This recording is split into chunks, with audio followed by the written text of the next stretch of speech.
A Werewolf Shifter Romance, written by Amelia Hart. Chapter 1. Chains of Sacrifice.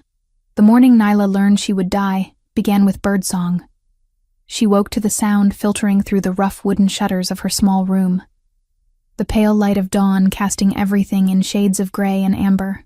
For a moment, she allowed herself to believe this day would be ordinary, that she would rise, tend to the herb garden behind the cottage, perhaps walk to the village market if her stepmother Giselle permitted it. The illusion lasted only until she heard the heavy footsteps on the stairs, the deliberate cadence that meant her father, Tobias, had been sent to deliver news he lacked the spine to refuse. The door opened without a knock. Her father stood in the threshold, shoulders hunched as though the weight of his own cowardice physically burdened him. Behind him, Giselle's sharp features appeared, satisfaction poorly disguised as concern.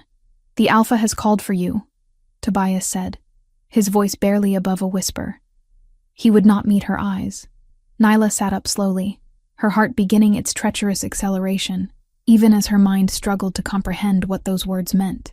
The Alpha never called for her. She was Omega, lowest in the pack hierarchy, useful only for menial tasks, and her knowledge of healing herbs passed down from a grandmother long dead. Important wolves did not concern themselves with the movements of someone so insignificant. "Why?" The question emerged steadier than she felt. Giselle stepped forward, crowding into the cramped space that served as Nyla's sleeping quarters. "Do not question the Alpha's wisdom. You are needed for the good of the pack. That should be honor sufficient. The good of the pack." Those words carried weight in their community, an obligation that superseded individual desire or survival. Nyla's stomach twisted with premonition. She had heard whispers in recent weeks, fragments of conversation that ceased when she drew near. Attacks along the border of the forbidden forest.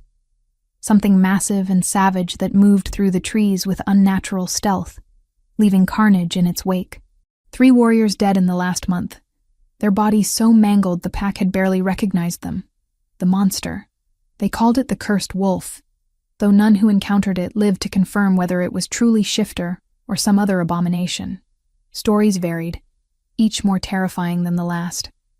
Some claimed it was twice the size of any natural wolf, with eyes that burned golden fire. Others swore it was a demon-given flesh, punishment for ancient sins the pack had long forgotten. And now the Alpha called for her. No, the word escaped before thought could temper it. Her father flinched. Giselle's expression sharpened with something darker than anger. "You will obey. The Alpha has chosen you for sacrifice to appease the beast. Your death may purchase safety for the rest of us."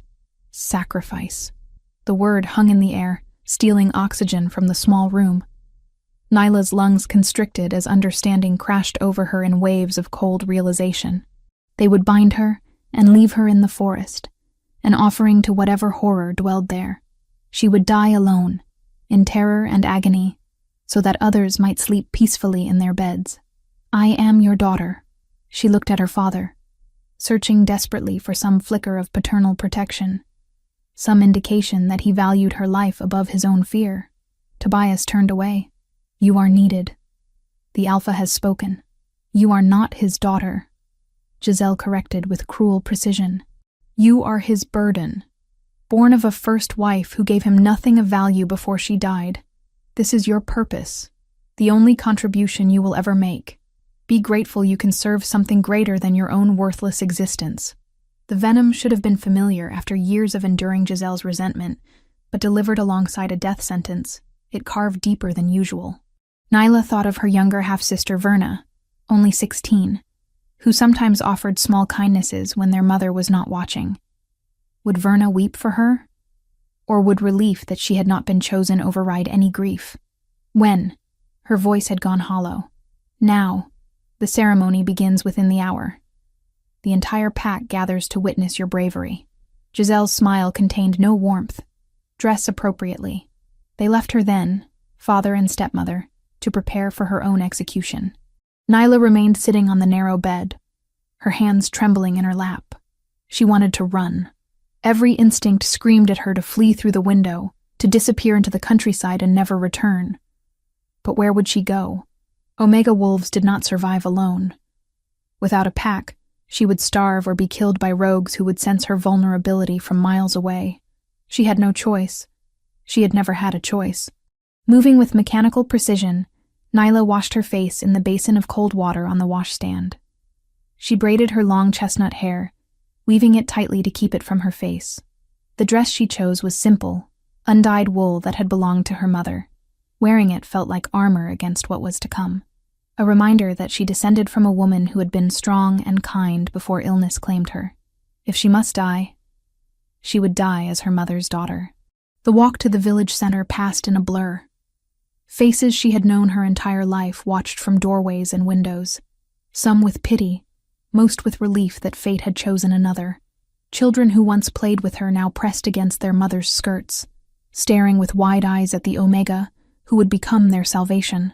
The gathering place was an open square of packed earth, encircled by stone markers worn smooth by centuries of weather. Already, it seemed the entire pack had assembled, hundreds of wolves in human form creating a wall of bodies and judgment. At the center stood Alpha Desmond, his presence commanding attention without effort. He was perhaps 45 winters, his hair more gray than brown now, but his physique remained imposing, muscles defined beneath the fine cloth of his tunic. The mark of Alpha showed in the way others unconsciously created space around him, in the careful neutrality of their expressions when his gaze swept over them. Beside Desmond stood his beta, a broad-shouldered man named Garrick, whose loyalty to the Alpha was legendary. Warriors flanked them both, young and strong, the pack's defenders who had failed to stop the monster killing their brothers. Nyla. Desmond's voice carried across the square, silencing the low murmur of conversation. Approach. Her feet moved of their own accord, carrying her forward through the parted crowd. She felt their stares like physical touches, assessing her worth, measuring whether her death would be adequate payment for their continued survival. When she reached the Alpha, she lowered her eyes in automatic submission, the behavior trained into every Omega from childhood. Look at me. It was not a request. Nyla raised her gaze, meeting those calculating gray eyes that had governed her life since birth. Desmond studied her for a long moment, his expression unreadable. You understand why you have been chosen? Yes, Alpha. What else could she say? That she did not wish to die. That terror clawed at her throat until breathing required conscious effort. Such truths were irrelevant. The beast has taken from us. Desmond continued, his voice pitched to carry to every listener. Warriors, providers, fathers and sons. It grows bolder with each passing moon, encroaching further into our territory. We have tried force. We have set traps. Nothing deters it. The elders have counseled that perhaps what is required is not violence, but offering. Blood has been spilled. Let us see if blood offered freely will appease the creature's rage. Blood offered freely. As though she had chosen this.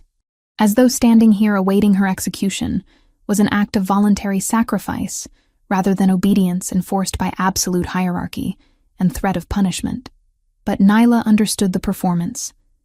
Desmond needed the pack to believe this was noble, that her death meant something beyond expedience and fear. You serve your pack with this final act, Desmond said, and perhaps he even believed it. Your name will be remembered. An empty promise. Within a generation, she would be forgotten, reduced to a cautionary tale told to frighten children into obedience. But she inclined her head, accepting the lie because resistance would change nothing. Garrick stepped forward, heavy rope coiled in his hands. The binding was ritualistic, meant to prevent her from fleeing once left alone in the forest. They wrapped it around her wrists, pulling tight, then secured her ankles with enough slack to walk, but not run.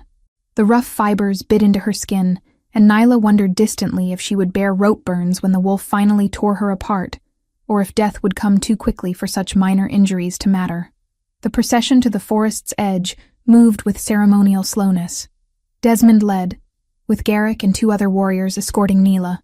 The pack followed at a distance, a silent mass bearing witness to her fate. She glimpsed Verna among them, her young face streaked with tears she tried futilely to hide. Their eyes met briefly, and Nyla managed a small smile, forgiving her sister for the cowardice of silence. What could Verna have done? Challenged the Alpha and been exiled or killed for such insolence? The forbidden forest loomed ahead, ancient trees creating a wall of shadow even in daylight. Local legend claimed the woods were cursed, that those who entered too deeply never returned, their souls trapped forever wandering beneath the canopy. Whether such stories held truth or were merely superstition, the forest had been forbidden for as long as anyone remembered. None ventured past the first line of trees, none except the condemned. At the boundary, Desmond raised his hand, halting the procession. The warriors pushed Nyla forward until she stood at the very edge, where sunlight ended and darkness began. The air felt different here, heavier somehow, laden with a presence that raised the fine hairs along her arms. "Beyond this point, you walk alone," Desmond announced. "May your sacrifice grant us peace. May the beast be satisfied and retreat to the depths from which it came." They untied the rope around her ankles then, granting her the ability to walk into her own death. Her wrists remained bound, rendering her helpless against whatever awaited in those shadows. Nyla looked back one final time at the pack, at the faces of people she had known since childhood, who now watched her with varying degrees of pity and relief. Her father stared at the ground. Giselle wore satisfaction barely concealed behind a mask of solemn duty. Verna sobbed openly now, restrained by their mother's firm grip on her arm. No one spoke in her defense. No one stepped forward to say this was wrong, that offering one of their own to a monster made them no better than the beast they feared. Nyla turned away from them, from the pack that had never truly been hers, and walked into the forbidden forest. The temperature dropped immediately, as though the trees held captive some ancient cold that daylight could not reach. Her footsteps made no sound on the carpet of fallen leaves, centuries of decay creating a path that seemed to absorb noise. Behind her, she heard the shuffle of the pack retreating, returning to their safe homes and ordinary lives, already forgetting the Omega who had purchased their security with her blood. She walked because standing still felt like hastening the inevitable. Her bound hands made balance precarious, forcing her to move carefully to avoid tripping over roots that snaked across the forest floor. How far should she go? How deep into this cursed place before the wolf found her? The questions seemed absurd, but her mind clung to them, grateful for any distraction from the terror building in her chest. Time lost meaning beneath the canopy. Minutes could have been hours. The forest remained unnaturally silent, not even birds daring to sing here. Just her breathing, too loud and too fast, and the whisper of wind through branches high above. Then she smelled it. Musk and pine, wild and potent, the scent of predator. Every instinct inherited from her wolf bloodline screamed danger, though her human form could not respond with the speed or strength that might save her. Nyla froze, her heart hammering so violently she thought it might tear free from her ribs. The undergrowth to her left rustled. Something massive moved through the shadows, circling her with deliberate patience. She caught glimpses of silver-black fur, of a body far too large to be natural wolf. The stories had not exaggerated. This creature was enormous, easily twice the size of any shifter in wolf form she had ever seen. It emerged from the trees directly in front of her, and Nyla's breath stopped. The wolf was beautiful and terrible in equal measure. Its coat was the color of storm clouds, silver gray darkened to near black along the spine, and it moved with fluid grace despite its size. But it was the eyes that held her frozen, unable to flee or fight, golden, burning with intelligence far beyond any animal, and fixed on her with an intensity that stripped away every defense. This was no mindless beast. Whatever this creature was, or had been, awareness lived behind that predatory gaze. Nyla closed her eyes, unable to watch her own death approach. She heard it move closer, felt the displacement of air as the massive head lowered toward her. Hot breath ghosted across her face and throat, scenting her as she had scented it. Any moment now, teeth would close around her neck. It would be quick. It had to be quick. The wolf sniffed along her jaw, down to where her pulse beat frantically at the base of her throat. She waited for the killing bite. It did not come. Instead, a low rumble emanated from the creature's chest. Not quite a growl, something deeper and more complex. The sound vibrated through her body, raising goosebumps along her arms despite the lack of any true cold. Then, impossibly, the wolf stepped back. Nyla's eyes flew open in shock. The massive creature was retreating, moving backward with its gaze still locked on her face. The golden eyes held something she could not name, some emotion that seemed out of place in a beast meant only for killing. Confusion? Recognition? Before she could process what was happening, the wolf turned and vanished into the forest, leaving her standing alone, alive, and completely bewildered. Chapter 2. Stone and Shadow. Nyla stood frozen long after the wolf vanished, her mind struggling to process what had not happened. She was alive. The realization arrived slowly, like blood returning to a limb that had fallen asleep, bringing with it pins and needles of confused relief. Her bound hands trembled, and she looked down at them as though they belonged to someone else, expecting to see claw marks or blood. There was nothing, not even a scratch. Why had it spared her? The question circled through her thoughts, finding no purchase. Monsters did not show mercy. Beasts did not retreat from easy prey. Yet the wolf had done exactly that, had looked at her with those impossible golden eyes and chosen to walk away. The memory of its regard sent a shiver through her that had nothing to do with cold. Intelligence had lived behind that gaze, awareness that felt disturbingly human despite the animal form. The forest remained unnaturally silent around her, as though holding its breath. Nyla became acutely aware that standing still made her vulnerable. Just because the wolf had not killed her immediately did not mean it would not return. Perhaps it was playing with her. Some cruel instinct to let fear ripen before the final strike. The thought mobilized her, forced her legs to move despite their trembling. She needed to find shelter, somewhere defensible where she could rest and think without exposure on all sides. The bound hands complicated everything, making even simple movement and exercise in frustrated awkwardness. She tried working at the knots with her teeth, but whoever had tied them knew their craft well. The rope held firm, cutting deeper into her wrists with each futile attempt. Moving deeper into the forest felt counterintuitive, but returning to the edge where the pack had abandoned her seemed even more foolish. They would not welcome her back. If anything, her survival would be seen as failure, evidence that she had not fulfilled her purpose. Better to press forward and hope for some cave or thick copse of trees that could provide minimal protection. The terrain grew rougher as she walked, the ground sloping upward in a gradual incline that suggested she was approaching higher elevation. Ancient trees towered overhead, their canopies so dense that daylight barely penetrated. Moss covered everything here, transforming fallen logs into soft green mounds and muffling her footsteps until she moved through near total silence. It should have been peaceful.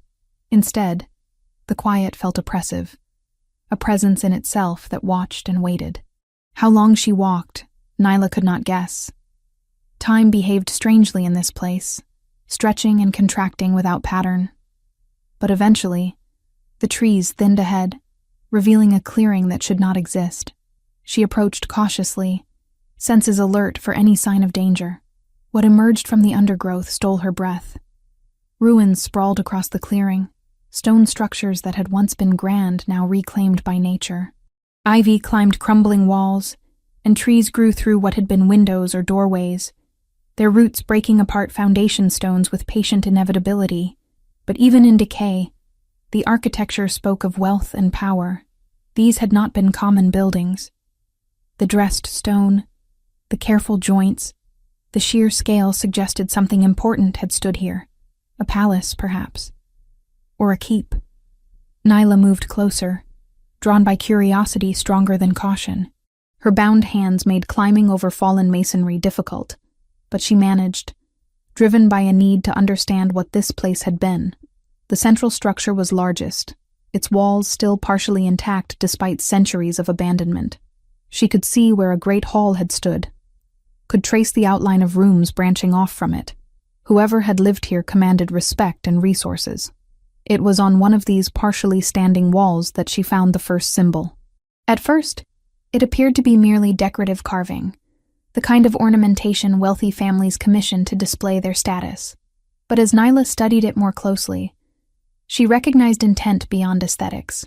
The symbol consisted of interlocking circles, carved deep into the stone with precision that suggested ritual rather than art. Within the circles, smaller symbols nested. Some she recognized from healing texts her grandmother had shown her, others completely foreign. Lunar symbols, protection runes, and something else. Something that made her skin prickle with unease. She moved along the wall, finding more carvings.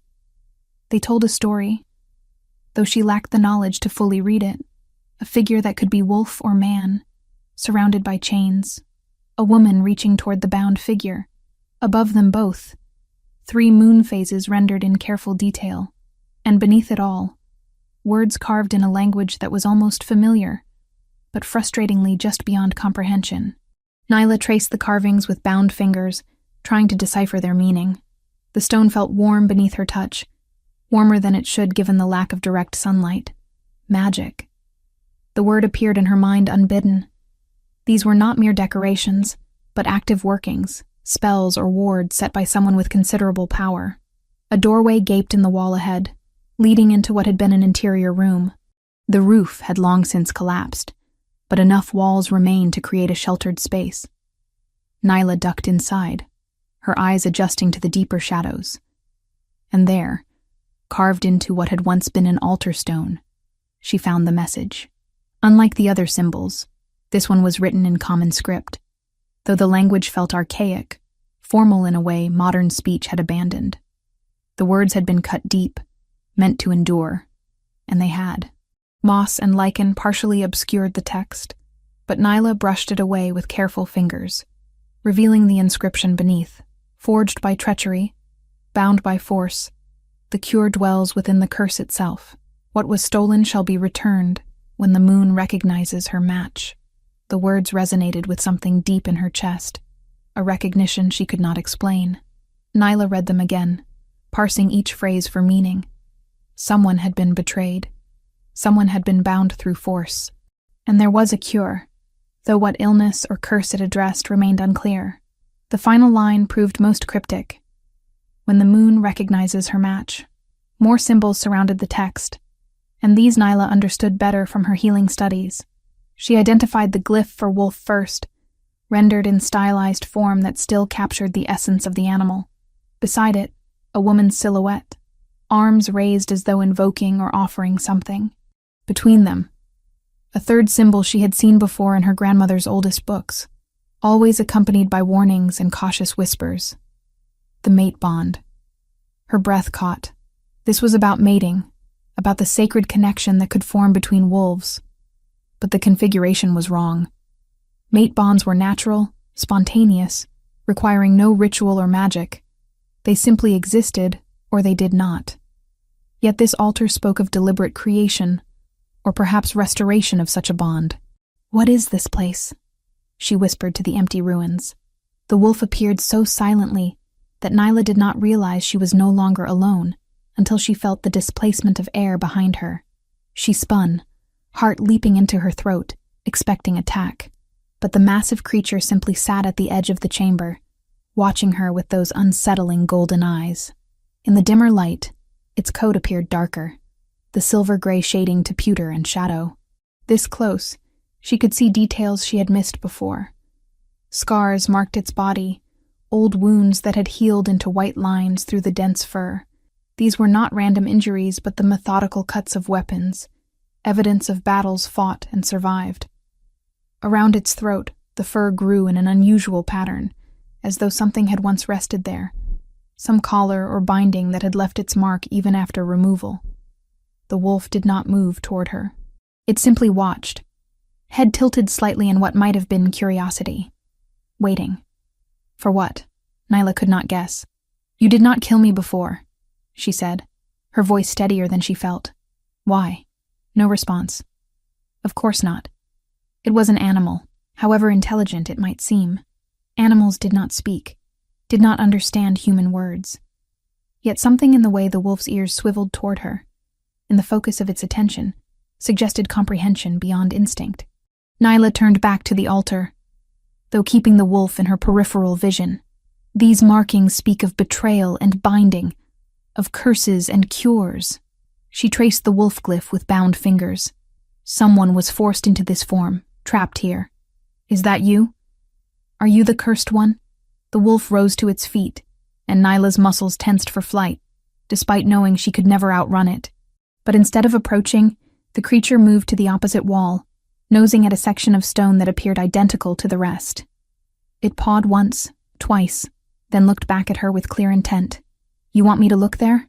The wolf's tail swished once, a gesture that felt distinctly affirmative. Nyla approached cautiously, unsure what she would find. The stone the wolf had indicated looked solid, unremarkable. But when she pressed her bound hands against it, she felt the subtle give of a loose piece. With effort, she managed to work it free, revealing a hollow space beyond. Inside, carefully wrapped in oiled cloth that had preserved it through the years, lay a book. Nyla withdrew it with shaking hands, the weight substantial, the binding clearly expensive even after so much time. She unwrapped the cloth, revealing a leather cover tooled with more of the same symbols she had seen throughout the ruins. When she opened it, the pages proved to be vellum, each one covered in neat script that showed the careful hand of someone accustomed to formal writing. A journal, or perhaps more accurately, a confession. The first page bore a date that made Nyla's breath catch, 20 years ago, near to the month, and beneath it, a name she recognized from pack history, though it had not been spoken in her lifetime. Morgana. She began to read, and with each line, the world she thought she understood crumbled further. "They came for me at midnight, warriors bearing the mark of the royal house, but acting under orders I knew to be false. My coven tried to protect me, but we are healers and seers, not fighters. They cut down Lila and Brea before my eyes, their blood staining the sacred circle. The beta stood over their bodies and told me I had a choice. Curse the Alpha King, or watch every member of my coven die in the same manner." The words blurred as Nyla's hands began shaking harder. She forced herself to continue reading. "I am not brave enough to let them all die for principle. I agreed to his terms, to forge a curse that would strip Cale Winterborn of his humanity, trap him in wolf form, and drive his mind toward beast consciousness until nothing of the man remained. But I am not without resistance. Into the curse itself, I wove its antidote. The mate bond, if true and freely given, can break what I was forced to create. I leave these words, these symbols, these clues, praying someone will find them, praying the Alpha King's true mate will come, will recognize him, will choose him despite the monster he has become." The journal continued, detailing the curse in technical terms Nyla only partially understood, explaining the mechanism by which mate bonds could unravel magical compulsion. Morgana had been thorough, leaving instructions alongside her account, ensuring that whoever found this information would know how to proceed. Nyla looked up from the pages to find the wolf watching her with an intensity that stole breath. Understanding crashed over her with the force of physical impact. This was not just any cursed creature. This was the Alpha King, the ruler who had supposedly abandoned his throne 20 years ago. Desmond had told stories of Cale Winterborn's cruelty, of his tyrannical rule that necessitated rebellion. But if this journal spoke truth, if Morgana's confession was genuine, then everything Nyla had been taught was lies built upon betrayal. Cale? The name emerged as barely a whisper. The wolf's ears pricked forward, its entire body going still in a way that confirmed what she already knew. This was the Alpha King, reduced to beast form by magic wielded under threat of genocide. And Desmond, the Alpha who currently ruled, was the Beta who had orchestrated it all. The magnitude of the deception left Nyla reeling. How many years had Desmond maintained this charade? How many wolves believed the lies about their true king? And more pressing, more dangerous, what would Desmond do if he learned the truth might be discovered? Cale moved closer, and this time Nyla did not flinch away. He lowered his massive head, bringing his muzzle near her bound wrists. For a heartbeat, she thought he meant to bite, to free her through violence.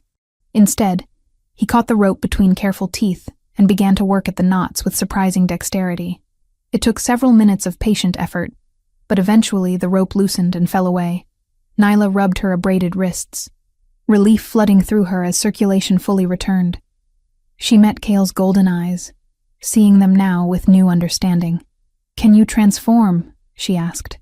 "Can you become human again, even briefly?" The way he dropped his gaze, the defeated slump of his shoulders, provided answer enough. Whatever magic bound him, it was not easily overcome. The curse held tight, and without the mate bond Morgana described, he would remain trapped. But the journal had mentioned the mate bond as cure, which meant Kale's true mate existed somewhere, waiting to be found. Nyla's stomach twisted with complicated emotions she did not want to examine. Disappointment? No, that made no sense. She barely knew this creature, this king, yet something in her recoiled from the thought of him finding another, of watching him transform back to human through someone else's love. Ridiculous. She pushed the feeling aside and focused on practical matters. "We need to understand more," she said, gesturing to the journal. Morgana left detailed instructions. If we can find her, she might be able to help, to explain what needs to happen. Kale made a soft noise, somewhere between whine and growl, his attention fixed on her with unsettling focus. Then, slowly, deliberately, he moved closer until his muzzle rested against her collarbone. She felt him inhale deeply, scenting her as he had when they first met. The reaction was immediate and undeniable. His entire body went rigid, a shudder running through him from ears to tail. When he pulled back, his eyes had gone wide, pupils dilated with something that looked like shock, or recognition, or perhaps desperate hope. And Nyla felt it too, though she had no name for the sensation. A pull, magnetic and insistent, centering in her chest and spreading outward. Heat that had nothing to do with temperature. A rightness that defied logic. Oh no. She was the mate bond he needed. She was the cure Morgana had woven into the curse. Chapter 3. Awakening Bond. The realization should have brought fear. Instead, Nyla felt a strange calm settle over her, as though some part of her soul had been waiting for this discovery. She looked at Kale, at the wolf who was somehow also a king, and saw the same recognition reflected in his golden eyes. The mate bond was not subtle. It pulled at her, insistent as gravity, demanding acknowledgement. "This is impossible," she whispered, though her hands moved of their own accord to rest against his massive head. His fur was coarser than she expected, thick and warm beneath her fingers. He leaned into the touch with a sound that was almost human in its relief. Days passed in the ruins, and Nyla began to understand the rhythm of Kale's cursed existence. He remained wolf during daylight, the beast form holding him captive with iron certainty. But as evening approached, she noticed changes, small at first, barely perceptible shifts in his behavior and bearing. The first transformation came at dusk on the third day. Kale had been lying near the altar where Nyla sat reading Morgana's journal, his eyes tracking her movements with that unsettling intelligence. Then his body went rigid, every muscle locking as though seized by invisible hands. The sound that tore from his throat was neither wholly animal nor human, but something caught agonizingly between. "Kyle!" Nyla dropped the journal, rushing to his side despite not knowing how to help. His bones were breaking. She could hear them crack and reshape, could see the way his limbs contorted at angles that made her stomach lurch. The transformation she had witnessed countless times among her pack was nothing compared to this.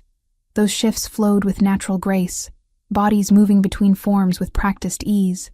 This was violence, magic forcing flesh to obey despite resistance. It lasted 3 minutes that felt eternal.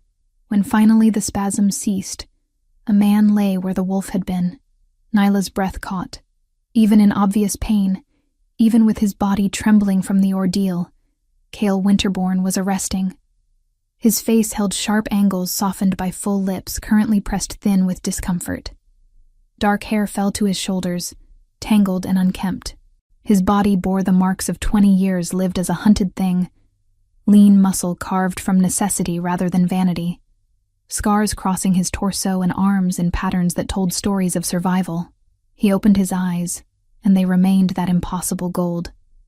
The curse had not released him fully, only granted temporary reprieve.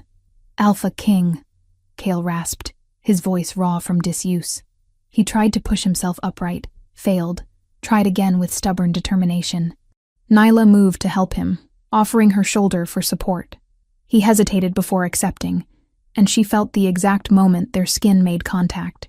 Heat bloomed where they touched, the mate bond recognizing and celebrating the connection. Kale's sharp intake of breath told her he felt it too. "How long do you have?" she asked. "Minutes." He looked down at his human hands as though they belonged to a stranger. "Never more than 10. The curse pulls me back. 10 minutes." Barely time to speak a handful of sentences before the agony of transformation would claim him again. Nyla's chest tightened with frustrated sympathy. "Morgana's journal says the mate bond can break the curse entirely. We need to complete it." Kale's laugh held no humor. "You do not know what you offer, Omega. The mate bond is sacred, permanent. You would tie yourself to a beast for all your remaining years based on words in an ancient book. You are not just a beast." The conviction in her voice surprised them both. "You are the rightful Alpha King. And if the bond can free you, then yes, I offer it willingly." He stared at her, those golden eyes searching her face for signs of deception or fear. She met his gaze steadily, letting him see her resolve. "Why?" The word emerged barely above a whisper. "You owe me nothing. Your pack sacrificed you, but you escaped. You could leave, find another territory, start again. Instead, you stay with a cursed creature and offer yourself to restore a king you never knew." Nyla considered how to answer. The truth was complicated, layered with emotions she barely understood herself. Part of it was justice, the need to see Desmond exposed for his crimes. Part was the pull of the mate bond itself, that undeniable recognition of rightness. But beneath all of it lay something simpler. Because you did not kill me when you could have. Because you protected me in that first moment when any true beast would have torn me apart. You are still in there, Kale. Still human despite 20 years trapped in wolf form. That deserves a chance at freedom. The transformation pulled him back before he could respond, bones cracking as his body convulsed. Nyla held him through it, ignoring his attempts to push her away, refusing to let him endure the agony alone. When finally the wolf emerged again, she remained close, one hand resting on his shoulder until the shaking subsided.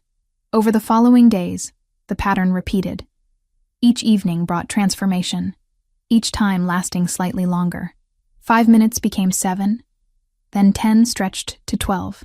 Kale's body was remembering humanity, the mate bond slowly undermining the curse's hold. During his human moments, they talked.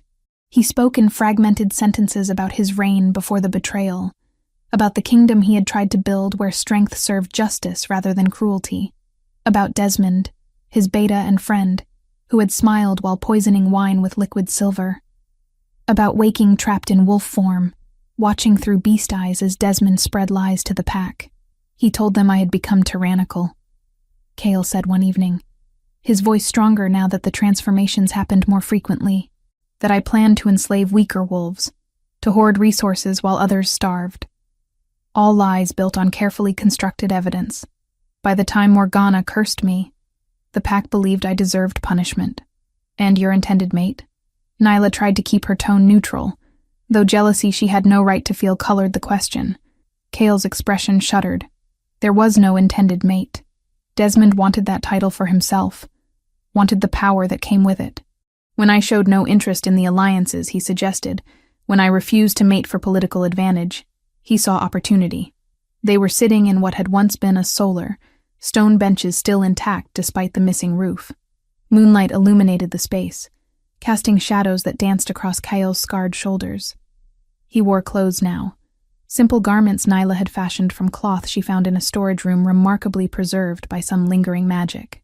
The mate bond is manifesting physically, he said, gesturing to the back of her neck. Can you feel it? Nyla touched the spot, feeling the raised skin there. Not painful, but warm, as though a brand rested against her flesh. What does it look like? A crescent moon with your wolf form inside. The mark of a true mate bond. His fingers ghosted near the mark, but did not make contact. When the bond completes fully, my mark will appear on you as well. 2 halves of a whole. How do we complete it? The question emerged more breathless than she intended.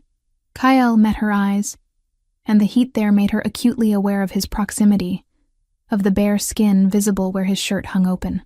The bond requires acknowledgement and acceptance from both parties. A conscious choice, freely made, with full understanding of what it means. I already chose. I told you I offer this willingly. Words are not sufficient. He leaned closer, close enough that she could feel his breath against her cheek. The bond completes through physical connection, through claiming. Understanding crashed over her, bringing heat to her face. She had heard whispers among mated pairs in her pack, had understood in abstract terms what the bond required. But facing it with Cale, with this man who was equal parts stranger and familiar, made theory suddenly visceral. I am not afraid, she said, surprised to find it true. You should be.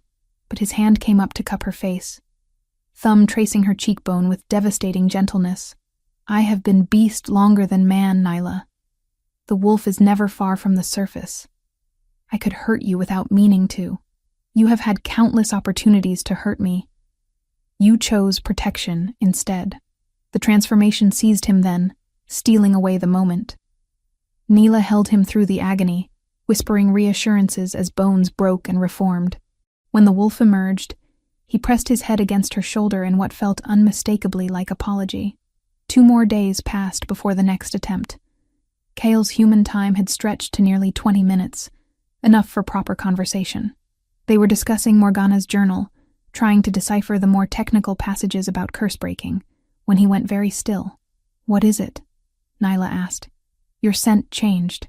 His voice had dropped lower, rougher. The bond grows stronger. It calls to both wolf and man.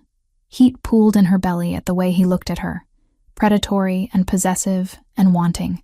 She should retreat, should maintain distance until they understood the bond better. Instead, she moved closer. Then perhaps we should answer. Cale's control visibly frayed. His breathing quickened, pupils dilating until only a ring of gold remained. Nyla, if we do this, there is no undoing it. You will be mine, and I will be yours for all our days. Are you certain? She answered by closing the remaining distance between them, pressing her lips to his in a kiss that started gentle and quickly turned desperate. Kyle made a sound deep in his chest, half growl and entirely human, his arms coming around her to pull her against him. The mate bond blazed to life, no longer merely warm but burning. Nyla felt it in her blood, in her bones, felt the exact moment it recognized completion approaching. Cale's hands moved to her waist, then lower, his touch reverent despite the urgency. Mine, he breathed against her mouth. Yours, she agreed. The transformation took him at the worst possible moment, his body convulsing away from hers as the curse reasserted control. Nyla watched helplessly as he writhed, his agonized sounds tearing at her heart. When the wolf finally emerged, he looked at her with what she could swear was frustrated rage. We will complete this, she promised him, running her hands through his fur. The curse is weakening. I can feel it. Soon, you will have hours in human form, and then the bond can finish what we started. But even as she spoke, the reassurance, unease prickled at the base of her skull. They had been in the ruins for nearly a week. How long before Desmond sent someone to confirm her death? How long before they were discovered here, vulnerable and trapped by the curse's timing? As though summoned by her thoughts, Cale's ears suddenly pricked forward, his entire body going tense with alertness. He moved to the entrance of their shelter, nose testing the air, a low growl building in his chest. Someone was coming. Chapter 4. Threat Uncovered. The scent carried on the wind brought Cale's hackles rising.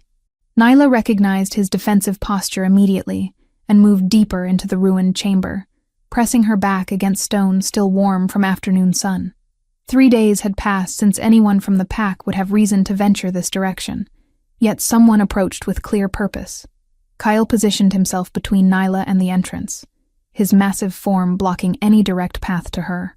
The growl building in his chest was warning and promise both. She rested one hand on his shoulder, feeling the tension coiled in every muscle. How many? She whispered. His ears swiveled, tracking sounds too faint for her human hearing. 2, perhaps 3 individuals moving through the forest without attempting stealth. They wanted to be heard, wanted whatever dwelled in these ruins to know they approached, hunters confident in their superiority over prey. The first figure emerged from the tree line, and Nyla's stomach dropped. She recognized Garrick, Desmond's beta, his broad shoulders and battle-scarred face unmistakable even at distance. Behind him came two younger warriors, both carrying silver-tipped spears that glinted in the fading light. They had come prepared to kill. Garrick stopped at the edge of the clearing, his gaze sweeping across the ruins before settling on the chamber where Cale stood guard. His eyes widened fractionally when he spotted Nyla, alive and clearly unharmed. "The Omega survives," Garrick called out, his voice carrying the kind of authority that came from years commanding others. "Alpha Desmond will be relieved. We feared the beast had taken you." Nyla stepped forward before Cale could stop her, though his warning growl told her exactly what he thought of that decision. She kept one hand on his back, fingers buried in thick fur, maintaining connection while facing the warriors. "I am well, as you can see. You may return to the Alpha and tell him his sacrifice was unnecessary." Garrick's expression hardened. "You will return with us. The pack has mourned your loss. Your family wishes to see you restored to them." The lie was transparent. Her family had not mourned. They had celebrated her absence. And Desmond would never allow her return, not when she might speak of what she had discovered in these ruins. The journal, the truth about Cale's curse, the evidence of Desmond's betrayal, all of it threatened the carefully constructed deception that had stood for 20 years. "I choose to remain here," Nyla said, proud when her voice emerged steady. One of the younger warriors stepped forward, spear raised. "You do not have that choice, Omega. You belong to the pack." Kyle's snarl erupted with explosive violence, his lips pulling back to reveal teeth designed for tearing flesh. The warrior stumbled backward, nearly dropping his weapon. Even Garrick shifted his weight, reassessing the threat before him. "The beast protects her," Garrick observed, his tone thoughtful rather than afraid. "Interesting. It should have killed her days ago. Perhaps it is not the mindless creature Desmond claims." Nyla let the words hang between them, watching for reaction. Garrick's face revealed nothing, but the warriors exchanged uneasy glances. They had been raised on stories of the cursed wolf, of the monster that existed only to destroy. Seeing it stand guard over an Omega, rather than slaughter her, challenged everything they believed. "Alpha Desmond will want to hear of this," Garrick said. "He will be most interested in why the beast spares one of our own." The threat was implicit. Desmond would come himself, would bring more warriors, would not leave until he understood what had changed. And once he learned Nyla had found evidence of his crimes, once he realized the curse might be breaking, he would do whatever necessary to eliminate the danger, including killing them both. "Tell Desmond the truth," Nyla said, making a decision that felt inevitable. "Tell him I know what he did. Tell him I found Morgana's journal, that I understand how he poisoned his Alpha King and forced a curse upon an innocent man. Tell him his reign was built on betrayal and murder." Silence fell heavy as stone. The warriors stared at her as though she had grown a second head, confusion and disbelief warring across their features. But Garrick went very still, the stillness of a predator deciding whether to strike or retreat. "You speak madness," he said finally. "There is no Alpha King. Cale Winterborn abandoned his throne 20 years past. Cale Winterborn stands before you, trapped in wolf form by magic Desmond, compelled through violence. The journal documents everything. The poisoning, the threats, the execution of innocents to force compliance. Your Alpha is a liar and usurper." Garrick's hand moved to the sword at his hip. "Careful, Omega. Such words could be considered treason." "Truth is not treason." Nyla felt Cale shift beside her, his body coiling for attack if the warriors advanced. "I have proof. Written confession from the witch who cast the curse. Desmond cannot hide behind his lies forever." The beta studied her for a long moment, his expression unreadable. When he spoke again, his voice had dropped lower, more dangerous. "You truly believe this creature is the lost king?" "I know he is." "Then you are as cursed as the beast." Garrick turned to the warriors. "We return to report what we have found. Alpha Desmond will decide how to proceed." They withdrew into the forest, moving quickly now that subtlety served no purpose. Nyla watched them disappear among the trees, her heart hammering against her ribs. She had just declared war on the most powerful wolf in the kingdom. There would be no forgiveness, no mercy if Desmond caught them before the curse fully broke. The moment the warriors passed beyond sight, Cale's body convulsed. The transformation took him hard and fast, bones breaking with sounds that made Nyla flinch, despite growing accustomed to the violence of it.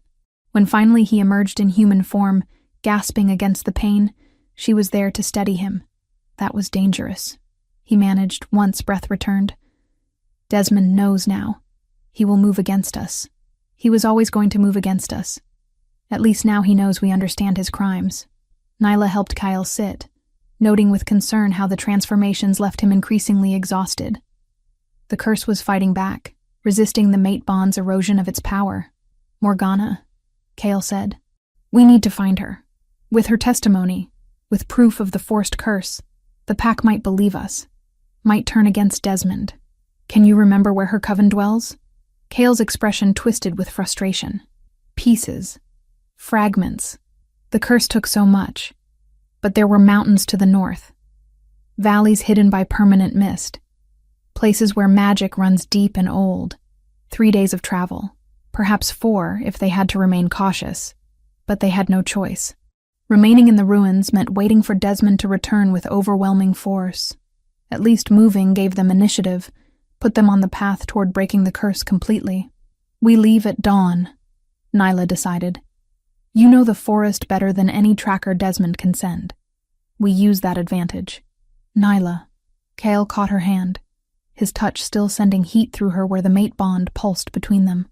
If we are caught, Desmond will not grant quick deaths. He cannot afford to let either of us speak. Then we will not be caught. She drew a slow breath, already planning how to turn Desmond's own lies against him if they crossed paths with his warriors. Doubt, she knew, could be more dangerous than teeth. She squeezed his fingers, drawing strength from the connection. We are stronger together. The bond proves that. He pulled her close, lowering his brow until it nearly brushed hers, the world narrowing to the warmth between them. I was alone for 20 years. Trapped, hunted, becoming less human with each passing season. Then you appeared, offered to a monster as sacrifice. And instead of dying, you gave me hope I had forgotten existed. I will not lose you to Desmond's fear. The transformation claimed him again before she could respond. His body racked with spasms as the curse dragged him back to wolf form. Nyla held him through it, murmuring reassurances she prayed were true. They would reach Morgana. They would break the curse. They would expose Desmond and reclaim what had been stolen. They had to. As darkness settled fully over the ruins, Nyla gathered what few possessions they could carry. Morgana's journal went into a leather satchel she had found in the storage rooms, wrapped carefully in oiled cloth. She packed dried meat left over from Kale's hunting, a water skin, flint and steel for fire, everything else they would find along the way or do without. Kale watched her preparations with those unsettling golden eyes, his intelligence evident in every measured movement.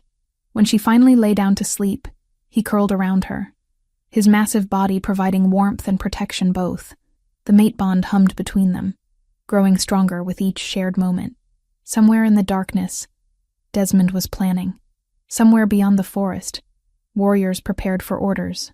But here in the ruins of a fallen kingdom, an Omega and her cursed king rested, gathering strength for the battle ahead.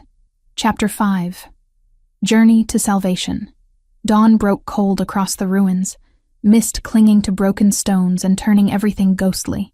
Nyla woke to find Kyle already alert, his wolf form pacing the perimeter with restless energy.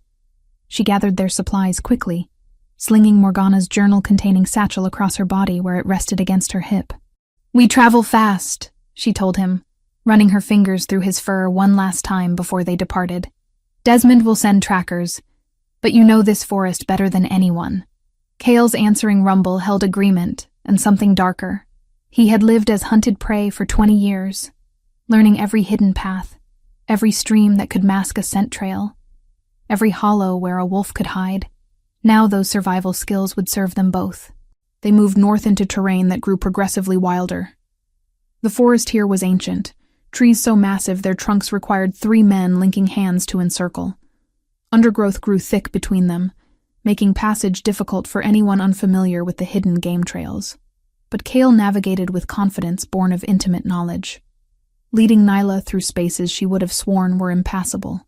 By midday, they reached a river running swift with snowmelt from distant mountains. The water would hide their scent, make tracking them nearly impossible. Kale plunged in without hesitation, powerful legs propelling him across the current. Nyla hesitated only a moment before following, gasping as the cold shocked through her clothes. The far bank rose steep, requiring both hands to climb. Kyle waited at the top, shaking water from his coat in a spray of diamond droplets. When Nyla finally pulled herself up beside him, her muscles burned with effort. They had been traveling hard, and her body protested the pace. "I need to rest," she admitted, hating the weakness, but knowing pushing beyond her limits would help no one. Kyle led her to a dense thicket, where fallen logs created natural shelter. While she caught her breath, he vanished into the trees, returning with a rabbit caught fresh. The efficiency of his hunting would have disturbed her weeks ago. Now she felt only gratitude as he transformed briefly to human form, his hands making quick work of preparing the meat for cooking. "The transformations are lasting longer," Nyla observed as she worked to build a small fire. Kale had been human for nearly 30 minutes now, longer than ever before. "The bond is working. Not fast enough." His voice carried frustration. "Desmond moves while I remain trapped. By the time we reach Morgana, by the time the curse breaks fully, how many warriors will he have gathered? How many will die because I cannot reclaim my throne?" Nyla looked at him properly, seeing the weight he carried. For 20 years, Kale had existed as beast, unable to protect his kingdom or challenge the usurper. The curse had stolen everything: his crown, his people, his very humanity. Now, with freedom finally within reach, urgency drove him mercilessly. "You cannot break a curse through force of will alone," she said gently. "The mate bond requires time to work, to unravel magic that was years in the making. We are moving as fast as we can." The transformation seized him before he could respond, his body convulsing back to wolf form with the violence that never seemed to lessen. Nyla held him through it, her hands gentle on his shaking frame, until finally the wolf emerged, exhausted and panting. They rested through the hottest part of the day, Nyla dozing against Kale's warm side, while he kept watch. When shadows began lengthening, they resumed their journey, pushing deeper into wilderness few dared enter. The second night brought them to terrain that felt different. The air itself held weight here, dense with magic so old Nyla could taste it on her tongue. Trees grew twisted, their branches forming patterns that seemed deliberately shaped rather than naturally grown. Even the ground beneath her feet felt alive, pulsing with energy that raised the fine hairs along her arms. "We are close," she said, though she had no rational reason to believe it. The feeling simply existed. Bone-deep certainty that Morgana's coven dwelt nearby. Kale's ears swiveled forward, his nose testing the wind. Then he moved with purpose, leading her up a steep incline where loose stone made every step treacherous. Nyla climbed carefully, using roots and exposed rocks for handholds, trusting Kale's guidance even when her own senses screamed they were ascending toward nothing. At the summit, the world opened into something impossible. A valley stretched below them, hidden so completely that Nyla understood immediately why no one had found Morgana's coven in 20 years. Permanent mist filled the depression, glowing faintly with its own luminescence. Through the shifting white, she caught glimpses of structures, small cottages arranged in a circle around a central clearing. Protective wards shimmered at the valley's entrance, visible only because the setting sun caught them at the right angle. "How do we pass the wards?" Nyla asked. Kale's response was to step forward, allowing his body to make contact with the magical barrier. Light blazed where fur met ward, spreading outward in ripples. For a heartbeat, Nyla feared they would be repelled or worse. Then the magic recognized something in Kale, some mark of kingship or residue from Morgana's original curse, and the barrier opened. They descended into the valley together, mist closing around them until Nyla could see barely 3 paces ahead. She kept one hand on Kale's shoulder, letting him guide her through the disorienting white. Shapes moved in the fog, human forms that watched their approach but did not interfere. At the valley floor, the mist thinned enough to reveal the coven properly. Perhaps 20 cottages formed the circle, each showing signs of careful maintenance despite the isolation. In the central clearing, a bonfire burned, despite the lack of any visible wood, magical flames casting no heat. And beside that fire stood a woman whose face Nyla recognized from careful descriptions in the journal. Morgana. 20 years had aged her, silver threading through hair that had been fully dark in her youth. Lines marked her face, evidence of worry and grief carried across decades. But her violet eyes remained sharp, assessing, missing nothing as Kale and Neela approached. "Kale Winterborn," Morgana said, her voice carrying across the clearing. "After 20 years you finally come home." Kale transformed, the change flowing more smoothly than ever before, though pain still marked his features. When he stood human once more, he met Morgana's gaze steadily. "You left me a way out of the curse. We found your journal, your instructions. This is Neela. She's my mate." Morgana's attention shifted to Nyla, those unsettling violet eyes seeming to see through skin to the soul beneath. "The mate bond manifests already. I can see the mark beginning on her neck, but it is not yet complete." "Desmond knows we live," Nyla said. "He knows we found the journal. He will come with warriors, with silver weapons meant to kill. We need the curse broken before then. 20 years I have waited for this moment." Morgana moved closer, studying Kale with the intensity of someone examining their greatest work and worst sin combined. 20 years wondering if my resistance, my hidden cure, would ever be discovered. "Tell me, my king, do you remember what I said when Desmond forced me to cast the curse?" Kale's brow furrowed. "Pieces. Fragments. You said it could be undone, that I should not lose hope. I said more than that. I said the mate bond would break what I was forced to create, but only if the bond completed fully. Half measures will not suffice. You must complete the mating ritual, allow the bond to seal entirely before the curse will release its hold." Heat flooded Nyla's face, but she kept her voice steady. "What does the ritual require?" Morgana's smile held sympathy. "What all mate bonds require. Physical union with conscious acceptance from both parties. The claiming and the choice made simultaneously, sealing the bond in a way that overwrites even forced magic. Then we will do it," Kyle said without hesitation. "Tonight. Not tonight." Morgana shook her head. "The bond must be completed at the correct phase of the moon. Tomorrow night, when the moon rises full, the timing matters, amplifies the bond's power. Attempt it too soon, and the curse may resist successfully. One more day. One more day to wait while Desmond gathered his forces." Nyla wanted to protest the delay, wanted to demand they complete the bond immediately regardless of moon phases. But Morgana had created the cure, had woven the solution into the curse itself. If she said timing mattered, then they had to trust her knowledge. "Will you testify?" Nyla asked. "When we face Desmond, when we expose his crimes, will you speak the truth before the pack?" "I will do more than testify." Morgana's expression hardened. "I will show them. My magic can project memories, allow others to witness what occurred 20 years past. Desmond will face not just accusation but irrefutable proof of his betrayal." Around them, other coven members had emerged from their cottages, drawn by the commotion. They stared at Kale with expressions ranging from awe to grief, seeing their king restored after decades believing him lost. An elderly woman stepped forward, tears tracking down weathered cheeks. "Your Majesty," she whispered, dropping into a bow that others quickly echoed. "Forgive us. We could not protect you. There is nothing to forgive," Kale said, his voice rough with emotion. "You survived. That is what matters." The coven welcomed them with cautious hope, offering food and shelter. Nyla ate mechanically, her mind already focused on the coming confrontation. Tomorrow night, the curse would break. Tomorrow night, Kale would reclaim his humanity fully, and then they would ride to face Desmond, to tear down the lies and restore truth, if they survived that long.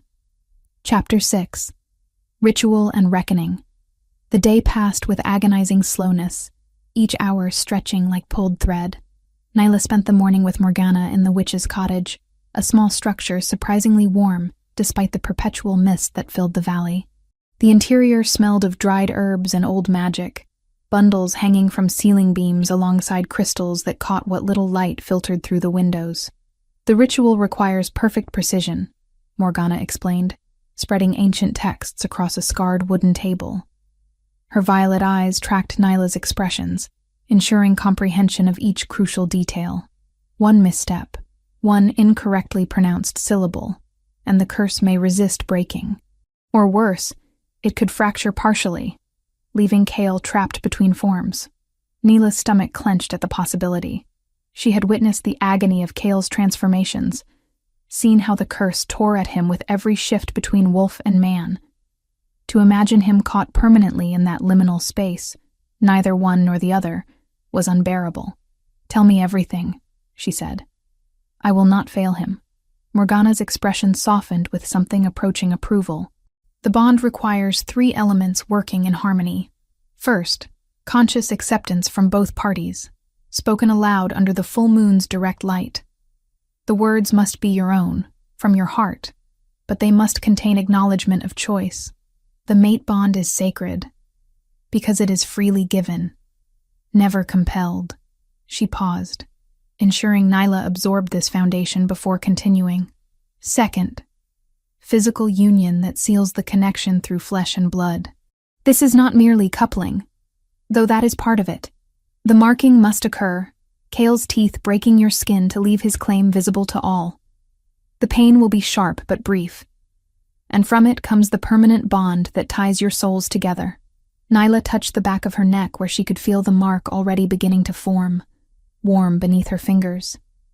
The mate bond had been manifesting gradually over their days together, but completion required this final step. "And the third element?" she asked. "The invocation of binding words in the old language, the tongue spoken before kingdoms rose and fell, before pacts formed their hierarchies. These words carry power, because they have been used for this purpose since wolves first learned to love. I will teach them to you now, and you must practice until they flow as naturally as breath." For the next 3 hours, Morgana drilled the phrases into Nyla's memory. The words tasted strange on her tongue, syllables that seemed to resonate with something deeper than mere sound. Each phrase held specific meaning, one for acceptance, one for binding, one for sealing the bond against any who might try to break it. Nyla repeated them until her throat grew hoarse, until Morgana finally nodded satisfaction. "You have the pronunciation correct. Tonight, when the moment comes, let your heart guide the cadence. The words carry their own power, but your intent shapes how that power manifests." As afternoon shadows lengthened, Kale joined them. He had spent his morning with the Coven's eldest members, warriors who had served under his reign and remembered what it meant to follow a true king. They recounted stories of his leadership, of the justice he had brought to territories long plagued by corruption and violence. Nyla saw how their words affected him, how he carried the weight of 20 lost years on his shoulders. "They speak of you with reverence," she told him when they found a moment alone, walking through the mist-shrouded valley. "They never stopped believing you would return. They endured 20 years of exile because of my failure to see Desmond's betrayal coming." Kale's jaw tightened, the muscle jumping beneath his beard. 2 of their number died to force Morgana's compliance. "How can they look at me with anything but accusation?" Nyla stopped walking, turning to face him fully. "Because you are not responsible for Desmond's choices. He poisoned you, threatened innocence, built his power on lies and murder. That guilt belongs to him alone. I should have seen it, should have recognized his ambition, his resentment. The signs were there and I ignored them because he was my friend, my trusted beta." Pain colored Kale's voice, the old wound still raw despite 2 decades having passed. That blindness cost everything. "Then do not be blind now." She took his hands, feeling the calluses earned through years of survival in wolf form. "Desmond is coming. Morgana's magic showed us that truth in the crying bowl this morning. He brings 30 warriors, maybe more, and he intends to end this before you can reclaim your throne. We break the curse tonight, and then we face him together." Kyle pulled her close, drawing her in until their faces were a breath apart, in a gesture that had become familiar between them. You should not have to face battle. You were meant to die as sacrifice, and instead you offer yourself to restore a king you never knew. I have given you nothing but danger. You gave me purpose, Nyla countered. You gave me a choice when all my life choices were made for me by others. And you gave me this. She touched the mate mark on her neck, feeling the warmth pulse beneath her skin. I am not afraid of what comes next. The afternoon passed in preparation. The coven created a sacred circle in the clearing, using salt and crushed crystals that gleamed faintly with their own luminescence. They wove protective wards around the valley's perimeter, strengthening the barriers that had kept them hidden for 20 years. Warriors checked weapons and armor, preparing for the confrontation that would follow the ritual. As dusk approached, Nyla bathed in a spring-fed pool the coven maintained, washing away the dirt and exhaustion of travel. Other coven members assisted her, braiding her hair with threads of silver and decorating her skin with symbols meant to amplify the mate bond's power. They dressed her in a simple white shift, traditional garb for one about to be claimed. You are very brave, one of the younger witches said while fastening the last clasp. Not many would accept a mate bond with such certainty, especially under these circumstances. It does not feel like bravery, Nyla admitted. It feels inevitable, like this was always meant to happen. Like every choice I made, every step I took, was leading me to this moment. The witch smiled. That is the mate bond speaking. It knows what your mind sometimes doubts. Trust it. The moon rose full and luminous, its light transforming the mist-filled valley into something ethereal and otherworldly. Nyla emerged from the cottage to find the entire coven gathered in a circle around the sacred space they had prepared. Kyle stood at the center, wearing ceremonial robes in deep blue that marked him as royalty. His dark hair had been combed back from his face, his beard trimmed neatly. He looked every inch the king he had been, the ruler he would become again. When his eyes found her across the clearing, Nyla felt the mate bond flare with such intensity it stole her breath. Want and need and love so profound, it bordered on pain, all tangled together in the connection that pulsed between them. She moved toward him through the parted coven members, her bare feet silent on earth that had been consecrated for this purpose. Morgana stood beside the sacred circle, her hands already raised to begin the ritual. Kyle Winterborn, Alpha King of these lands and all who dwell within them, do you stand before witnesses to claim your mate? I do. Kale's voice rang clear across the clearing, carrying weight that came from absolute certainty. Nyla, Omega who was cast out and offered as sacrifice, do you stand before witnesses to accept your mate? I do. Nyla's voice emerged steadier than she felt, her hands steady despite the enormity of what was about to occur. Then speak your acceptance, Morgana intoned. Let the words come from your hearts, witnessed by the full moon and bound by the magic that flows through these sacred grounds. Kale took Nyla's hands in his grip firm and warm. I choose you, Nyla. Not because fate demanded it, not because the mate bond drew us together, but because you saw a beast and chose to see the man beneath. You gave me hope when I had forgotten such things existed. You stood beside me when wisdom would have counseled flight. I choose you as my mate, my Luna, my equal in all things from this night until the end of my days. Tears pricked Nyla's eyes at the raw honesty in his words. She gripped his hands tighter, letting her own truth spill forth. I choose you, Kale. When I should have died in that forest, you spared me. When I needed protection, you provided it. When I needed purpose, you showed me I could be more than what others decided for me. I choose you not just as king, but as the man who held me through pain, who shared his broken pieces and trusted me with them. I choose you from this night until the end of my days. Power flooded the clearing the moment their declarations completed, the mate bond blazing to life with such force that several coven members gasped. Golden light erupted from where Kyle and Nyla stood clasped hands, spreading outward in waves that made the protective wards shimmer and strengthen. Then let the claiming commence, Morgana said, her voice distant now, as magic older than memory took control of the ritual. The coven withdrew to give them privacy, while remaining close enough to maintain the sacred circle's integrity. Kyle drew Nyla close, his hands gentle despite the urgency thrumming through their bond. She felt his desire, his love, his desperate need to complete what they had started.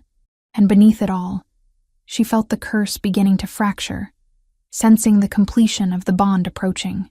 Their union was both sacred and primal, bodies moving together in the ancient dance that had sealed mate bonds since wolves first walked the earth. When Kale's teeth found the junction of her neck and shoulder, marking her as his in the traditional way, the pain was sharp and bright, before transforming into pleasure so intense, Nyla cried out. The old words spilled from both their lips simultaneously, the syllables Morgana had taught them flowing with power that resonated through earth and air. Light erupted from where their bodies connected, golden and brilliant, spreading outward in waves that made the watching coven shield their eyes. Kale's body convulsed. But this was different from the agonizing transformations the curse had forced upon him for 20 years. This was magic being unmade, chains dissolving, freedom returning after an imprisonment that had lasted far too long. The light intensified until Nyla had to close her eyes against the brilliance. But she held Kale through it, their bond anchoring them both as the curse shattered into fragments that dissolved like mist in sunlight. When finally the light faded and Nyla could see again, Kale remained fully human. No tremors preceded unwanted transformation. No pull dragged him back toward wolf form against his will. He looked at his hands with wonder, flexing fingers that would remain human for as long as he willed them, tears tracking down his face as 20 years of captivity finally ended. Chapter 7. Truth Unveiled. The moment stretched eternal as Kale stood before his gathered warriors and the assembled coven, his newly restored humanity radiating power that even the youngest among them could feel. The mate mark on Nyla's neck glowed faintly in the moonlight, answering the mark that had manifested on Kale's shoulder during their ritual. Two halves of one whole, bound now beyond any curse's ability to separate. But victory carried a bitter edge. Even as Morgana began preparations to travel to the pack's main territory, even as the coven celebrated the curse's breaking, a commotion erupted at the valley's entrance. The protective wards that had hidden this sanctuary for 20 years shimmered and buckled, strained by the force of those who pressed against them from outside. "They are here," Morgana said, her expression grave as she extended her senses through the magical barriers. "Desmond brings his warriors, 30 at least, perhaps more. He has silver weapons and chains forged specifically to bind shifters. He comes prepared for war." Kale's jaw tightened, his hand instinctively moving to where a sword should hang at his hip. He wore only the ceremonial robes from the mating ritual, but already his bearing had transformed. No longer the hunted beast struggling for scraps of humanity, he stood as the Alpha King who had once commanded armies and brought justice to lawless territories. "How long until they breach the wards?" he asked. "Minutes. Perhaps less if Desmond has brought his own witch." Morgana's violet eyes flashed with anger. He would dare attack this sacred space, risk the coven's wrath, all to maintain his stolen throne. Then we give him what he came for. Kyle turned to address the assembled coven warriors, men and women who had lived in exile for 20 years, awaiting this moment. "I will not ask you to fight my battles. You have suffered enough because of Desmond's crimes. But if you choose to stand with me, if you choose to help me reclaim what was stolen, I swear on my mate bond that I will never again allow such injustice to stand unchallenged." The eldest warrior, a grizzled man whose scars spoke of countless battles, stepped forward. "We have waited 20 years for this, my king. We will not abandon you now when victory is finally within reach." Others echoed his sentiment, voices rising in a chorus of loyalty that made Nyla's chest tight with emotion. These wolves had lost everything when Desmond's coup succeeded, had been forced to flee or face execution for the crime of serving their rightful king. Now they would finally have the chance to set things right. Nyla moved to stand beside Kale, ignoring his immediate protest. "I am your Luna now. Where you go, I follow. The mate bond demands nothing less. You have no weapons, no armor. This will be brutal, Nyla. Desmond will not hesitate to kill you if given the opportunity." "Then do not give him that opportunity." She met his golden eyes steadily. We are stronger together. The bond proves that. Let me stand at your side." Before Kale could argue further, the wards shattered. Magic exploded outward in a wave of displaced energy that flattened grass and sent several coven members stumbling. Through the breach poured warriors in formation, their armor polished and weapons drawn. At their head strode Desmond, his face a mask of cold fury as he took in the scene before him. His gaze found Kyle immediately, recognition and rage warring in his expression. For a long moment, silence held. Then Desmond laughed, the sound devoid of humor. "Impossible. The curse should have held. You should still be beast, trapped and mindless." His attention shifted to Nyla, to the mate mark visible on her neck. The Omega broke it. How fitting that my carefully laid plans unravel because I underestimated the weakest among us. Your plans unraveled because they were built on lies and murder, Kyle said, his voice carrying across the valley with the authority of one born to lead. "I stand before you restored, Desmond. The curse is broken. Your reign ends tonight." "My reign?" Desmond's expression twisted with contempt. "You speak as though you still have claim to a throne you abandoned 20 years past. The pack has prospered under my leadership. They know no other alpha. What makes you think they will accept a king who returns from exile expecting blind loyalty? Perhaps because that king brings proof of your crimes."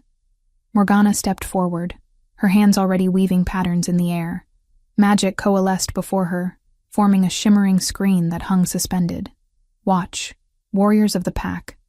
Watch and see the truth your alpha has hidden from you for 2 decades. The magical projection sprang to life, pulling memories from Morgana's mind and rendering them visible to all. The warriors watched, transfixed, as scenes played out in vivid detail. Desmond pouring liquid silver into Kale's wine during a feast, the poison that would weaken the king and make him vulnerable to what came next. Warriors dragging a struggling Morgana from her cottage, while 2 young witches lay dead in spreading pools of blood, their throats cut as demonstration of Desmond's seriousness. Desmond standing over those corpses, his voice cold as winter as he gave Morgana her terrible choice: curse the Alpha King, or watch every member of her coven die in the same brutal fashion. And finally, the curse itself. Kale collapsing as the magic took hold, his body convulsing between forms, while Desmond watched with satisfaction, barely concealed behind a mask of feigned sorrow. The scene showed Desmond addressing the pack, weaving his lies about tyranny and necessary action, painting himself as reluctant savior rather than ambitious traitor. When the projection faded, several of the warriors who had accompanied Desmond stood with expressions of horror and betrayal. One dropped his weapon, the clang of steel on stone unnaturally loud in the shocked silence. "Lies," Desmond snarled, though his voice lacked conviction. "Magical illusions mean nothing. Any witch could fabricate such scenes." "Then explain the mark," Kale said, pushing aside the ceremonial robe to reveal his shoulder fully. There, rendered in lines that seemed to glow with their own inner light, was the royal symbol. A triple moon sigil that only those of the original bloodline could bear. It was not something that could be forged or faked, a birthright granted by the moon goddess herself to those destined to lead.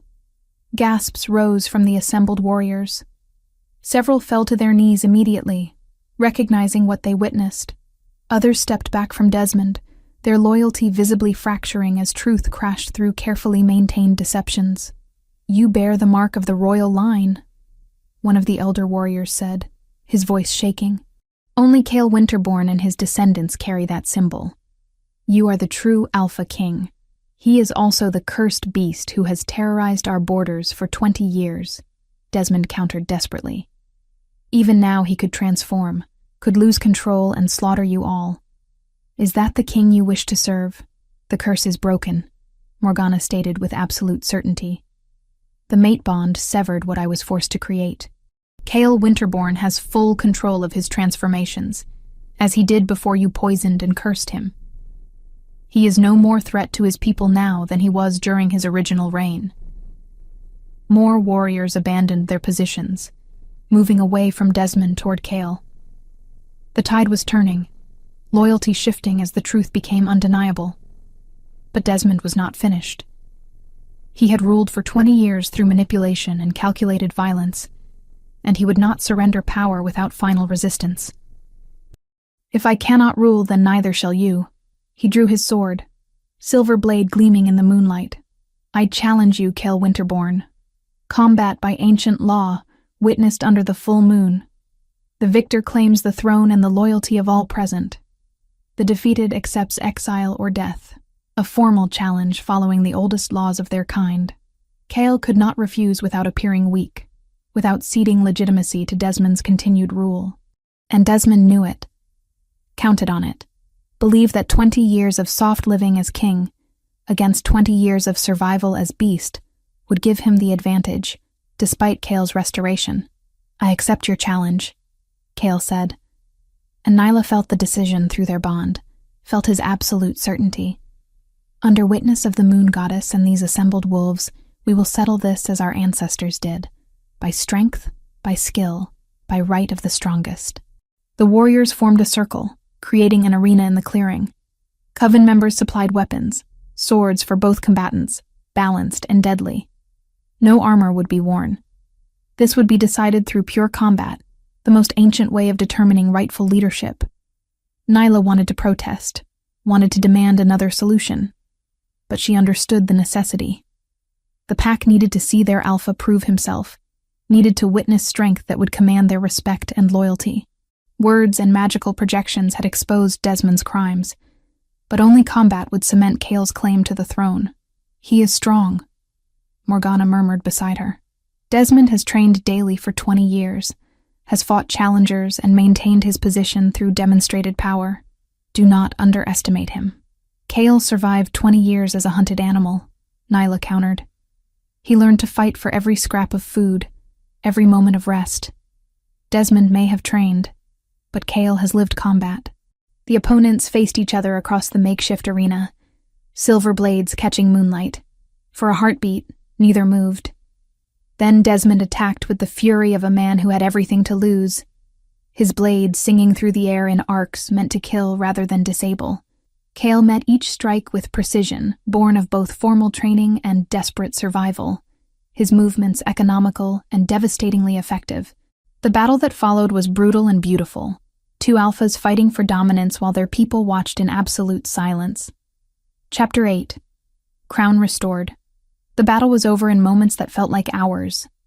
Desmond fought with the desperation of a man watching his world crumble, his strikes powerful but increasingly wild, as Cale's defense remained impenetrable. 20 years of ruling from the safety of a throne had made Desmond soft, where it mattered most. He had forgotten what it meant to fight for survival, to face death with every sunrise. Cale had not forgotten. Could never forget after 2 decades as hunted prey. The final exchange happened almost too quickly for the watching crowd to follow. Desmond lunged with all his remaining strength, his silver blade aimed for Cale's heart in a killing strike. But Cale moved with the fluid grace of his wolf, sidestepping the attack and bringing his own sword around in an arc that sent Desmond's weapon flying. Before the usurper could recover, Cale's blade was at his throat, pressed against the pulse that hammered frantically beneath the skin. "Yield," Cale commanded, his voice carrying absolute authority. Desmond's face twisted with rage and humiliation. For a heartbeat, Nyla thought he might refuse, might force Cale to execute him right there. But survival instinct won over pride. "I yield," he spat, the words clearly bitter on his tongue. Cale lowered his blade but did not step away, keeping Desmond pinned under the weight of his dominance.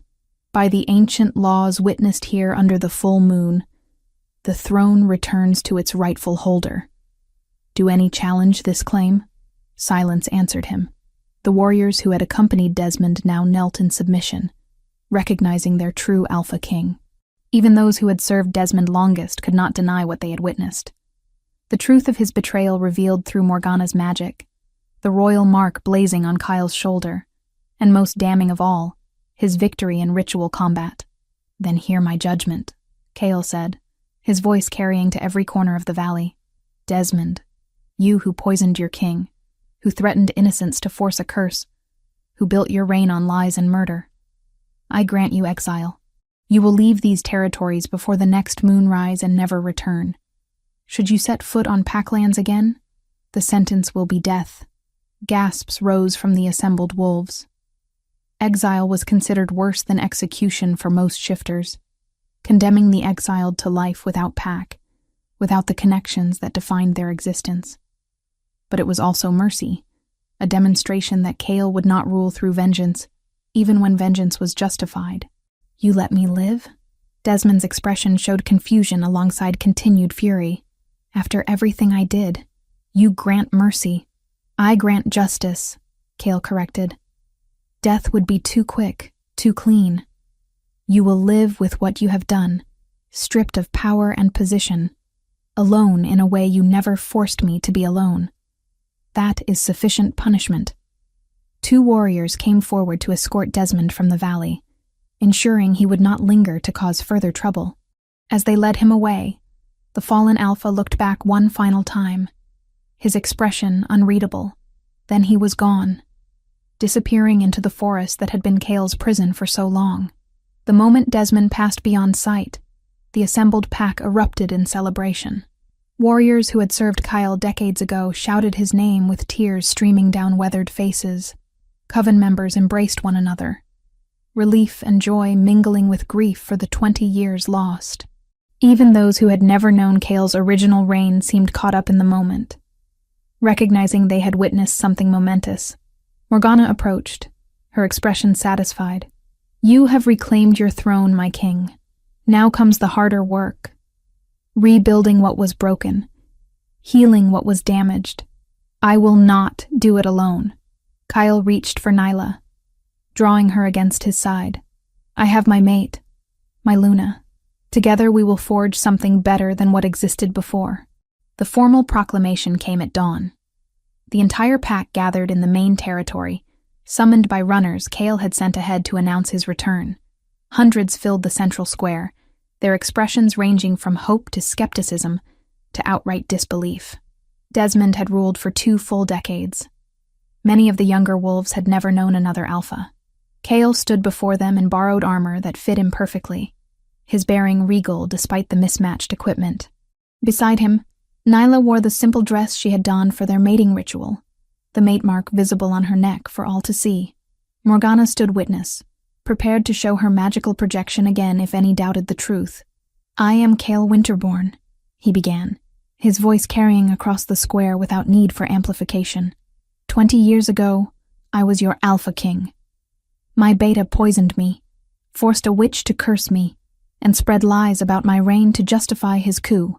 For 20 years I lived as the beast you feared, trapped in wolf form, and losing more of my humanity with each passing season. Murmurs rippled through the crowd, but no one interrupted. They needed to hear this, needed to understand what had been done in their names. I do not blame those who believed Desmond's lies. He was convincing, had evidence he carefully fabricated, and none of you had reason to question a beta you trusted. But the truth stands revealed now. The witch who was forced to curse me lives to testify. The mate who broke that curse stands at my side, and I bear the royal mark that cannot be forged or falsified. He pushed aside his armor to reveal the triple moon sigil glowing faintly on his shoulder. Even from a distance, its authenticity was undeniable. Nyla heard gasps rise from the crowd, saw wolves falling to their knees in recognition. I reclaim my throne not through conquest, but through right of birth and victory in ritual combat. I ask for your loyalty not because it is owed, but because it is earned. Judge me by my actions from this day forward, not by lies told in my absence. An elderly wolf pushed through the crowd, moving slowly with the aid of a carved walking stick. Nyla recognized her as one of the ancients, wolves who had lived through multiple alpha reigns and carried the pack's history in their memories. I remember you, the old woman said, her voice creaking with age but carrying clearly.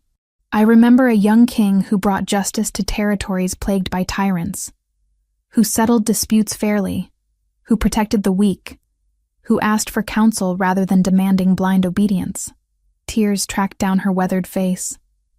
Welcome home, my king. We have missed you. Others echoed her sentiment, voices rising in a chorus of welcome. Not all joined in. Some remained silent, reserving judgment, or still loyal to Desmond's memory. But the majority responded with clear acceptance, and that would be sufficient foundation to rebuild upon. The formal ceremonies took hours. Cale was anointed with sacred oils by the pack's spiritual leaders, swore oaths to uphold justice and protect his people, and accepted the pledges of loyalty from warriors and civilians alike. When finally Nyla was called forward to be proclaimed Luna Queen, her hands trembled only slightly as the crown was placed upon her head. It was not the life she had imagined when Desmond chose her as sacrifice. Her grandmother would have smiled to see the healing knowledge she had passed down now woven into the heart of a restored kingdom. But as she stood beside Cale, feeling their mate bond pulse with shared joy and determination, Nyla understood this was exactly where she was meant to be. In the days that followed, changes rippled through the pack. Cale moved quickly to establish his authority, while demonstrating the fairness his reign would embody. Warriors who had served Desmond but committed no crimes were offered positions based on merit. Those who had participated in the original coup faced judgment proportional to their involvement. The pack's resources, which Desmond had controlled tightly, were redistributed to ensure even the lowest-ranking wolves had access to necessities. Garrick, Desmond's former beta, was stripped of his title and assigned to the lowest ranks under Cale and Nyla's watch. His survival a deliberate reminder of what blind obedience to a corrupted alpha could cost. Morgana's coven was granted lands and protection, their sanctuary expanded to welcome other magical practitioners who had fled during Desmond's reign. The ancient bond between rulers and witches was restored, ensuring that magic would serve justice rather than be perverted to serve ambition. And one afternoon, 3 months after the curse broke, Nyla found herself facing a small group of visitors in the throne room's antechamber. Her father Tobias stood there, shoulders hunched with familiar cowardice. Beside him, stepmother Giselle wore an expression that suggested attendance was compulsory, rather than voluntary. But it was the third figure who captured Nyla's attention. Verna, her half-sister, whose eyes were red-rimmed from crying. "You summoned us, Luna Queen," Tobias said, unable to meet Nyla's gaze. "I did." Nyla studied them. These people who had once been her family, who had stood silent while she was offered as sacrifice. "You have petitioned for return to the main territory, for homes closer to the castle. I am here to grant that request, but with conditions." Giselle's expression soured further. "What conditions?" "Tobias, you will work in the stables under the headgroom's supervision. Your wages will be fair, but nothing more. You abandoned your daughter when she needed protection. Earn your place through honest labor or leave." She turned to her stepmother. "Giselle, you will have no position or special consideration. Your cruelty to me as a child is not forgotten. You may live in pack territory, but you will find no favoritism here." Both father and stepmother looked as though they wished to protest, but lacked the courage. Finally, they nodded acceptance and withdrew, leaving only Verna. "And me?" the girl asked, her voice small. "What is my punishment?" "You have no punishment." Nyla moved closer. Seeing the child her sister had been, the young woman she was becoming, you cried when I was taken. You showed compassion when none other did. If you wish it, I offer you a place in my household, an apprenticeship learning statecraft and governance. You are blood, Verna. That still matters to me. Verna's face crumpled, and she threw herself into Nyla's arms, sobbing with relief and gratitude. Nyla held her sister close, this one piece of her past worth salvaging and nurturing. That evening, Nyla found Kyle on the castle's highest balcony, staring out at the territories he now ruled. She moved to stand beside him, their mate bond humming contentedly at the proximity. "Morgana confirmed it today," she said quietly. "I am pregnant. We will have a child by spring." The timing made sense. Only a handful of months separated the night they had finally claimed each other in the ruins from the quiet life now quickening inside her. Cale turned to her, wonder and joy transforming his features. He pulled her close, one hand moving to rest gently against her still flat stomach. "An heir. A future that continues what we are building here. Are you happy?" Nyla asked. "With how everything has unfolded. I spent 20 years as a beast, believing I would die trapped and alone. You gave me back not just my throne, but my humanity, my hope, my future. Yes, Nyla. I am happy beyond any words to express it. They stood together as the sun set over their kingdom. The cursed wolf and the sacrificed Omega, who had become Alpha King and Luna Queen. Behind them lay betrayal and suffering, years stolen and lives damaged. But ahead stretched possibility, a chance to build something better than what had existed before. The pack that had cast Nyla out now celebrated her as their Luna. The king who had been cursed now ruled with wisdom, earned through suffering. And in the growing life Nyla carried, hope took root for a generation that would never know the darkness their parents had overcome. It was not the ending either had imagined. It was better.